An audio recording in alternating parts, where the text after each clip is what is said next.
Episode 258। ঢাকায় বিশ্বের সর্বোচ্চ বায়ু দূষণের জন্য যে কয়টি কারণ আমাদের গবেষণায় দেখা গেছে যে তার মধ্যে সবচেয়ে বড় কারণ অবৈধ বিল্ডিং নির্মাণ ও অবৈধ আবাসন প্রকল্প।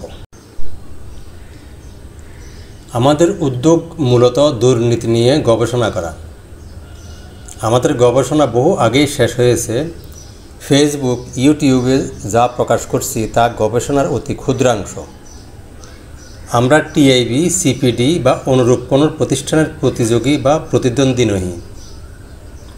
তবে আমাদের তথ্যভাণ্ডার, বিশেষ করে দুর্নীতির এত বিপুল ও অজানা তথ্য আর কেহ প্রকাশ করেছে বা সংগ্রহ করেছে বলে মনে হয় না। এই বিষয়ে আমরা আর বেশি ভূমিকা না দিয়ে মূল কথায় আসি। রাজধানী উন্নয়ন কর্তৃপক্ষ বা রাজউক নিয়েও আমাদের অনেক লেখা ইতিমধ্যে প্রকাশিত হয়েছে। অপ্রকাশিত হয়েছে তার বহুগুণ বেশি। অপ্রকাশিত রয়েছে তার বহুগুণ বেশি। রাজউক নিয়ে দেশের গণমাধ্যম এবং বিভিন্ন সংগঠন প্রচুর বক্তব্য দিয়েছে, যার প্রায় সবই রাজউকের বিরুদ্ধে। কিন্তু রাজউকের অফিসার স্টাফের চেয়েও সংখ্যায় লাখো গুণ বেশি অপরাধের তীব্রতায় ও পরিমাণে তার চেয়েও বহুগুণ অপরাধ ঢাকার প্লট বিল্ডিং মালিক, বিল্ডিং ডেভেলপার, বেসরকারি ল্যান্ড ডেভেলপাররা করছে, যার কোনো প্রকাশ নেই বললেই চলে। পরিকল্পিত বা অপরিকল্পিত আবাসিক এলাকায় বা যেখানেই হোক না কেন, আবাসিক ভবন নির্মাণে প্রাথমিক তিনটি শর্ত হচ্ছে সর্বোচ্চ ভূমি আচ্ছাদন বা ম্যাক্সিমাম গ্রাউন্ড কভারেজ, সংক্ষেপে MGC, সেটব্যাক বা চারিপার্শ্বে আবশ্যিক খালি জায়গা রাখা বা mandatory open space, floor area ratio ইত্যাদি। ঢাকা মহানগর ইমারত নির্মাণ উন্নয়ন সংরক্ষণ বিধিমালা 2008, যাহা পরে সংশোধিত বিধি 46, সীমানা হইতে সেটব্যাক, সারণী 2, বিধি 51, সর্বোচ্চ অনুমোদনযোগ্য ফার, সারণী 3 ক ইত্যাদি যদি হুবহু অনুসরণ করা হয়, তাহলে পার্কিংয়ের জন্য গ্রাউন্ড ফ্লোর প্লাস 5.5 তলা ভবন নির্মাণ করা যাইবে। সাধারণভাবে এটাকে 6.5 তলা বলা হয়।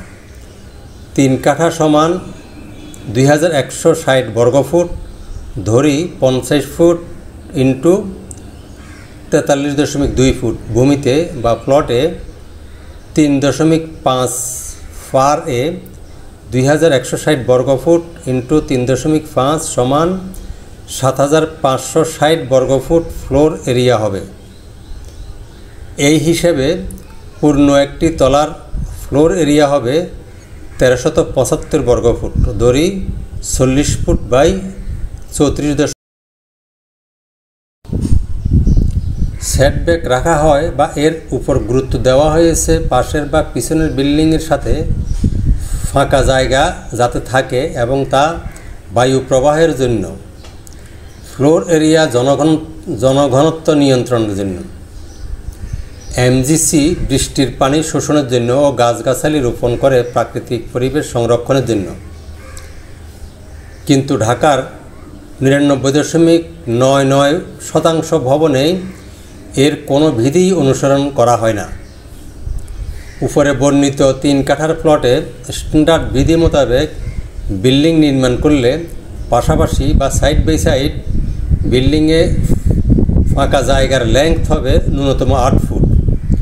পিছনে বা ব্যাক টু ব্যাক ফাঁকা জায়গার লেংথ হবে।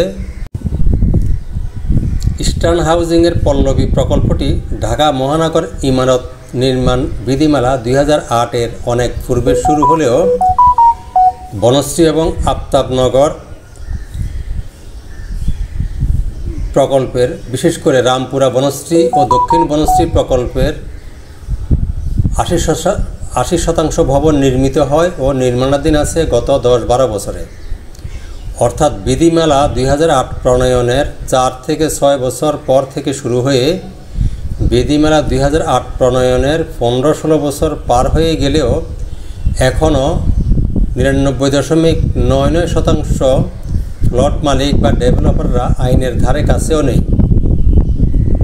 ন্যূনতম 10 ফুট। ইস্টার্ন হাউজিংয়ের বনশ্রী এবং আফতাবনগর প্রকল্প রাজউক অনুমোদিত দেশের প্রথম পরিকল্পিত আবাসিক প্রকল্প। ফলে এইগুলোর প্লটসমূহ মোটামুটি রেগুলার সাইজের, রাস্তাঘাট রেগুলার আকৃতির।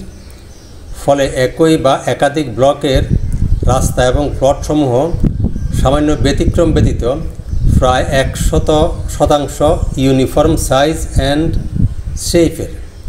তাই অন্যান্য অপরিকল্পিত এলাকা ছাড়াও বনশ্রী এবং আফতাবনগর প্রকল্পও আমাদের গবেষণার আওতায়।